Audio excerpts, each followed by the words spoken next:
Cyberpunk, the subgenre, not the video game or the tabletop game, has been around for quite a while. Since the 1980s, in fact. It's a genre that has deep lore and roots within much of sci-fi today, though its early origin starts somewhere in the new wave of science fiction.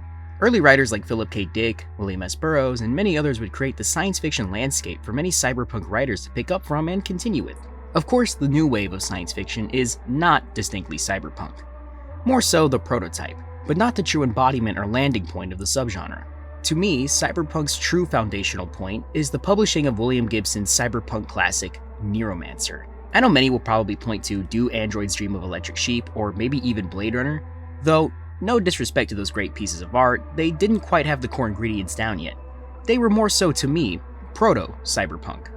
Looking back at it now, it's kind of baffling that cyberpunk is even a mainstream genre to begin with. It's a genre that is inherently provocative, dystopian, confrontational, and most of all limit-pushing. It was made as a literal response to the very clean-cut sci-fi stories of the 50s to the 70s. Sure, we had a ton of new wave greats, but much of the genre was still, democracy is great, nothing wrong or questionable with capitalism whatsoever.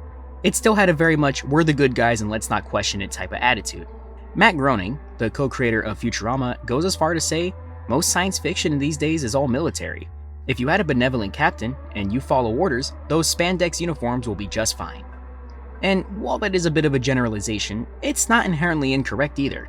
I mean, hell, there's literally an episode of Star Trek the original series where they just blatantly read the US Constitution to a developing alien species and don't question how that'll affect them whatsoever. Look, I love Star Trek TOS, I really do, but even I can admit that part doesn't really age well. It's not that the US Constitution is bad, but rather the lack of acknowledging the potential flaws in introducing or enforcing the Western viewpoints to a developing species. How would they interpret that? How would they develop as a species because of this? Nope, instead it's just, here's the Constitution, without telling us why it's a good thing to introduce. Also, I'm pretty fucking sure this goes against everything in the Prime Directive. Yet, Cyberpunk came in and changed the game. It showed everyone how to be a bit more nuanced in their storytelling, but also how to stylize it and make it digestible for the average audience. It pretty much became the style of science fiction overnight. Now, many of the ideas introduced from major cyberpunk fiction are just part of our daily vocabulary. Cyberspace, metaverse, the Matrix, and many more are all things we have to think cyberpunk for. To keep it real here for a second, I've said before on this channel that I love cyberpunk fiction a lot. It's my favorite subgenre of sci-fi along with space opera. So to say I'm not excited to make this video would be the biggest lie I've told in a while. And here we circle around to the topic of today's video, NEUROMANCER. The foundation for the whole thing, practically the blueprint most writers in the genre look towards for guidance, intentionally or not. You see, I wanted to go back and reread NEUROMANCER, to check if it still held up compared to its later descendants, but also maybe to recommend some people on one of my favorite books ever. So if you're someone who knows cyberpunk exclusively through the game or the anime, or if you're a diehard like I am, sit back, maybe like, comment, subscribe, and all that shit if you want to. And let's talk about NEUROMANCER, the foundation of cyberpunk. Before I start discussing the book and reviewing it in detail, I think it's only fair to talk about the author first. William Gibson was born March 17, 1948. He's an American-Canadian and he was born in Conway, South Carolina, though he spent most of his life in Wytheville, Virginia, which seems to be the traditional small Appalachian town. And then he moved to Norfolk, Virginia for the rest of his childhood. When he was young, his father choked to death on a business trip. Soon afterwards, they'd moved back to Wytheville. Since the age of 12, he wanted to be a science fiction writer, yet was stuck in a small town, isolated and exiled from the world. He later called Wytheville a place where modernity had arrived to some extent, but was deeply distrusted. He furthered his love of science fiction literature at age 13, when he bought a Beat Generation writing anthology.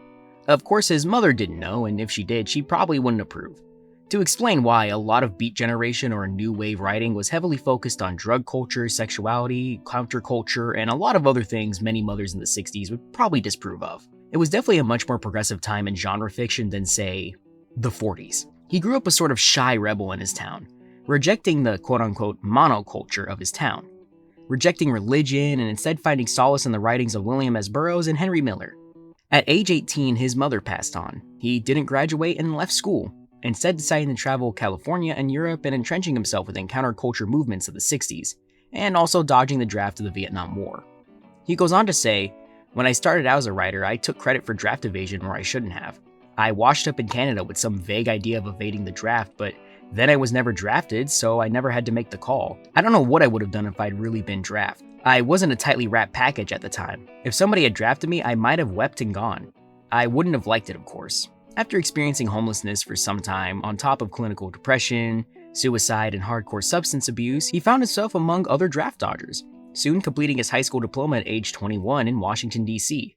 He then moved to Toronto, where there he'd meet Deborah Jean Thompson, the woman he traveled to Europe with, married, and settled down in Toronto with. Eventually, he went to college at the University of British Columbia and studied English literature. Here's where he'd take a course on sci-fi literature and write his first short story. After some time, he'd eventually publish the short story Burning Chrome, which, to me and many others, is the gestation period for much of cyberpunk to come. And finally, after all that, we get to the topic of the video, NEUROMANCER. He talks about how he's always constructing his books based on when he's writing them, even saying in an interview with Watch Mojo, "It's an imaginary 21st century. I could only invent that stuff out of the material of the present that I was working in. So I knew that in some sense, NEUROMANCER my first novel would ultimately be about 1981, the year in which it was written. And I continued to take that for granted. So it always seemed to me that in a sense I was writing about the present. Funnily enough, he actually expected the book to either vanish or go completely unrecognized, or be completely hated by the science fiction community, mainly because he wrote something he'd be interested in and to piss off the usual sci-fi world at the time. Ironically, it'd do the opposite and win a Hugo, a Philip K. Dick Award, and a Nebula Award, 3 of the most prestigious awards for a sci-fi book, and also the first book ever to win the Triple Crown of sci-fi awards. With all that context, it's an interesting punkish turn of fate.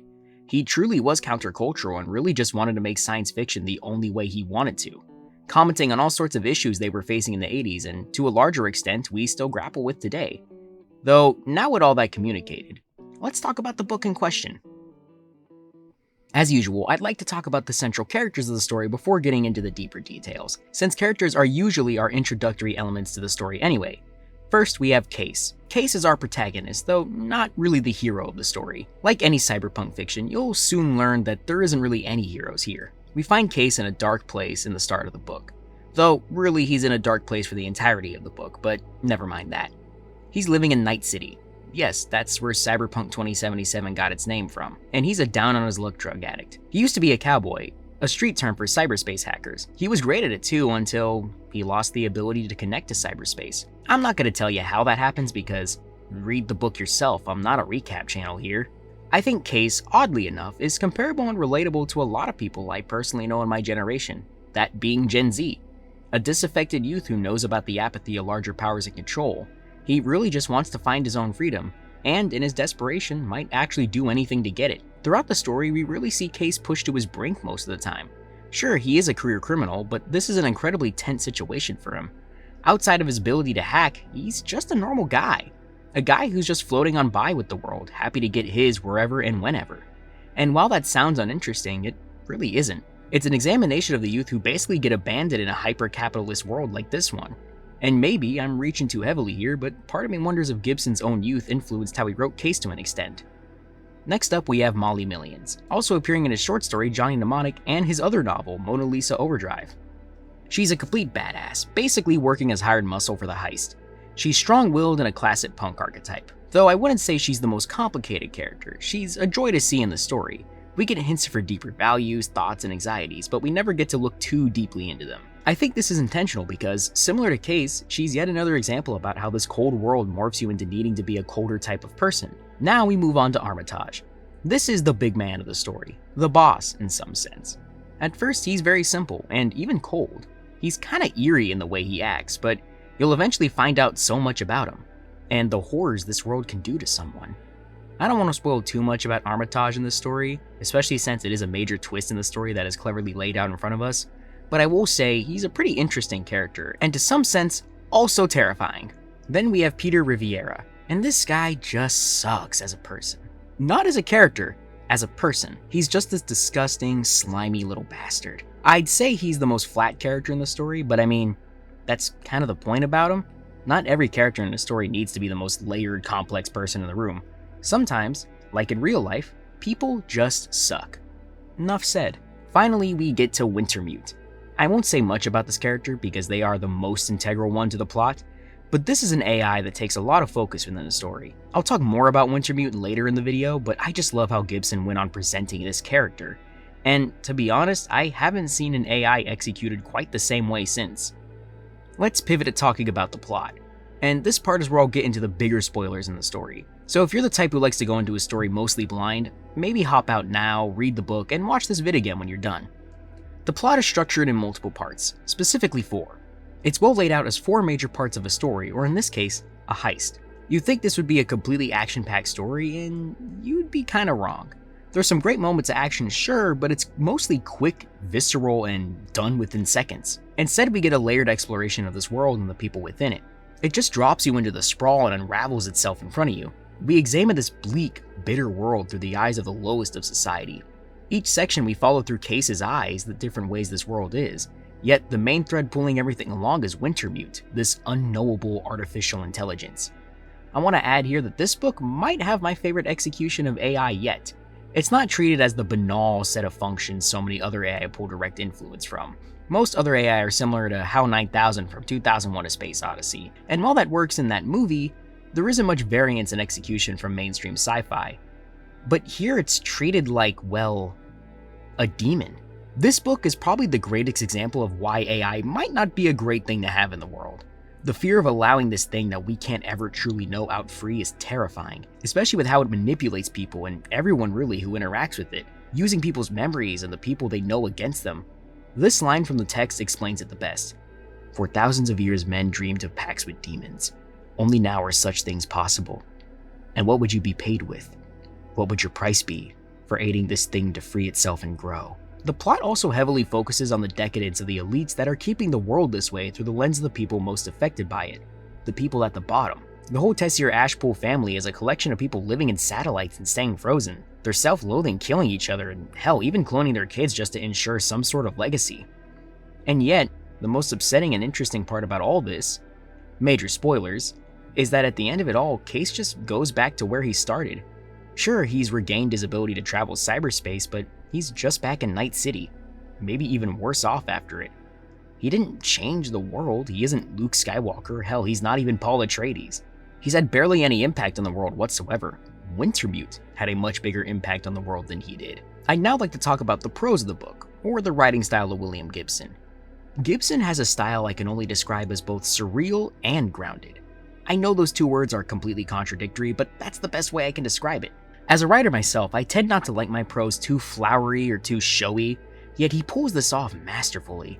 The opening line paints this beautifully dystopic image in your mind. The sky above the port was the color of television, tuned to a dead channel. I don't care what you say, that's some good fucking writing. The pacing is also great. A lot of sci-fi can be slow, but this book is fast, almost alarmingly fast at times. But I think that adds to his clever world building.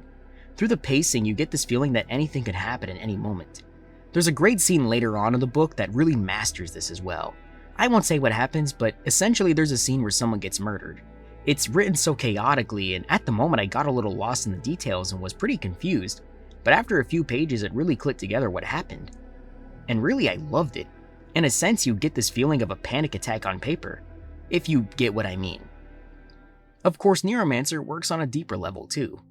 Historically, NEUROMANCER is one of the most important sci-fi classics.